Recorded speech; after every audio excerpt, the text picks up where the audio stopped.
Sur cette plage aurait pu se dresser une centrale nucléaire, c'est ce qu'avait envisagé le gouvernement Messmer au début de l'année 1974. Mais très vite, la population se mobilise contre ce projet. Les premiers militants informent la population des dangers du nucléaire.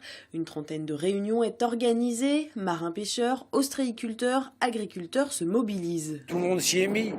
Moi, j'étais à l'époque le seul kiné sur le canton ici, donc je voyais beaucoup de gens. Les médecins, ils étaient contre la centrale. Il y avait beaucoup de gens de tout corps de métier, les syndicats des ostréiculteurs, les marins-pêcheurs. Tout le monde était contre la centrale. Alors tout le monde s'y est mis et tout le monde a participé. Ce qui fait qu'en l'espace d'un mois, la population était contre à 90%.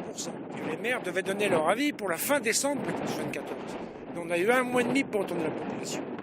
Et une fois qu'on l'a retourné, il y a plein de maires qui ont voté contre, parce qu'ils savaient très bien que si cette sortie de la mairie en votait pour, ils seraient fait étriper. 10 des 11 communes concernées s'exprimeront finalement contre ce projet.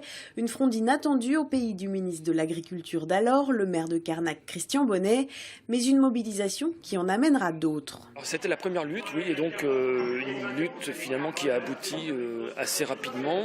On en parlait tout à l'heure sur la cause centrale qui peut expliquer l'aboutissement de la mobilisation à Erdevenne, sans doute la surprise des pouvoirs publics sur une terre de droite qui avait peu l'habitude d'être bousculée par la population.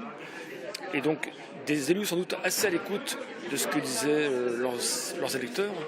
Et donc je pense un recul assez prudent face à la montée de la mobilisation, sachant que par ailleurs, il y avait d'autres solutions qui étaient encore possibles pour EDF, notamment dans le Finistère. 3 sites sont proposés dans le Finistère, dont celui de Plogoff, qui deviendra le symbole de ce mouvement antinucléaire en 1980.